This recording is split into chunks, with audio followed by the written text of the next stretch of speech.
Hello guys, welcome to my channel. In this video I'm going to show you how I worked on a watercolor book illustration for the MayArtDump challenge by THATONEARTIST. She's one of my favorite art YouTubers ever, so check out her channel, I've linked it down below. The challenge has been a lot of fun so far, so I thought I'd share the making of my artwork on here. If you like this video, please give it a thumbs up and subscribe to my channel. The prompt for this week is illustrate songs, books and poems. And since I love reading, I immediately knew I wanted to go for illustrating books. I chose Fantastic Beasts and Where to Find Them because on the one hand, it was the first book that came to my mind. And on the other hand, I just love the magical creatures in the book. The niffler is so adorable, and don't even get me started on Picket or the moon cows.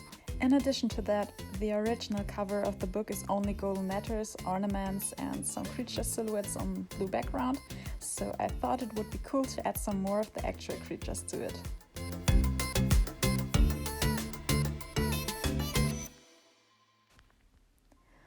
I didn't have a closer look at the cover before starting to sketch it all out, so I was really surprised to see that they used an occamy for the letter S, just as I did.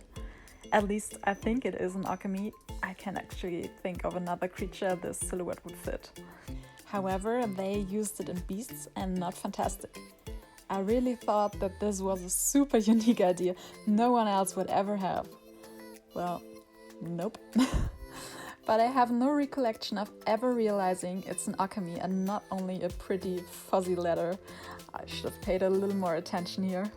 I'm not the only one though, my best friend also didn't notice. And of course, there had to be a niffler somewhere in the illustration, so I added a golden pocket watch that's dangling from the letter N and a niffler who wants to steal it. Apart from the niffler, Little Picket is definitely one of my faves, so I replaced the T in beasts with a bowtruckle.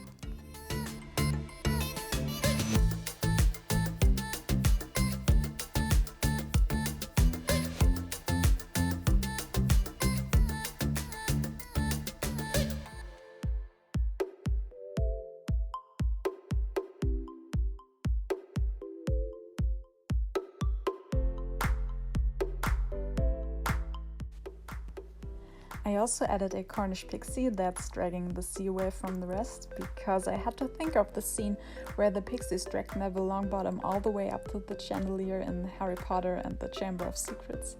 Obviously, that scene is not from Fantastic Beasts, but I thought it's very characteristic for these cheeky little creatures.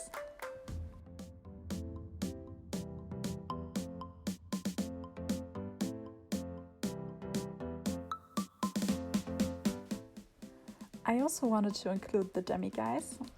Demiguise has two key characteristics. One, it can make itself invisible, which is why I only drew the eyes.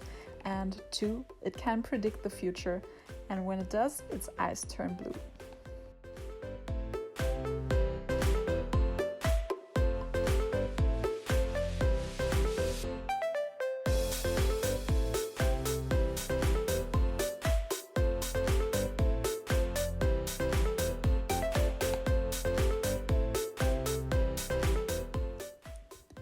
In the end, I felt like the top left was a bit empty, but I couldn't think of another beast I'd like to have up there, so I googled some fantastic beasts and found the fwooper.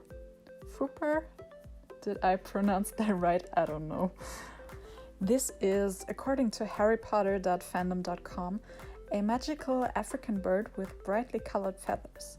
Listening to its high-pitched twittering song would drive the listener insane, so each bird must be sold with a silencing charm placed on it.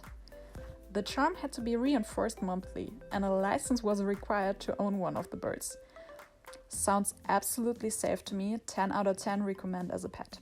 However, a brightly colored bird would fit the illustration perfectly, so I let him sit on top of the F, with a silencing charm placed on him, of course.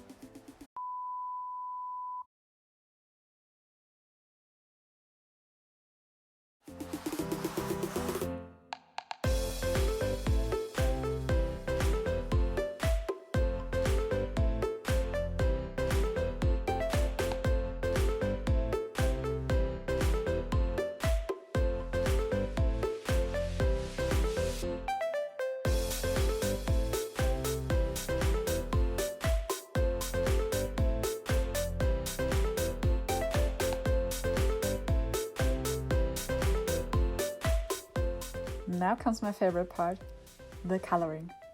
I used the Winsor and Newton Cotman colors on Hahnemühle Britannia cold-pressed watercolor paper.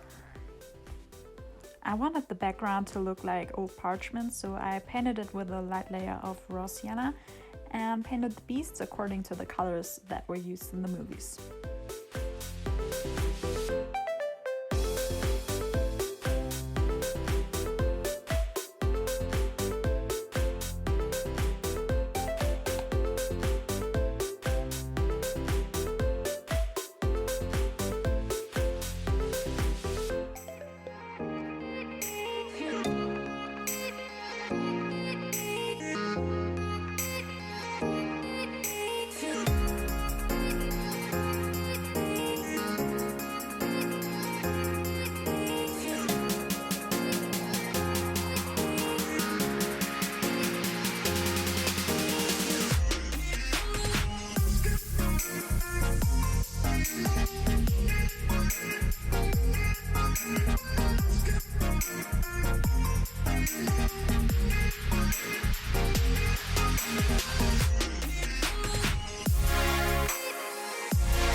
And this is the finished result. If you enjoyed this video, please give it a thumbs up, comment down below and subscribe to my channel. Thanks for watching and see you next time.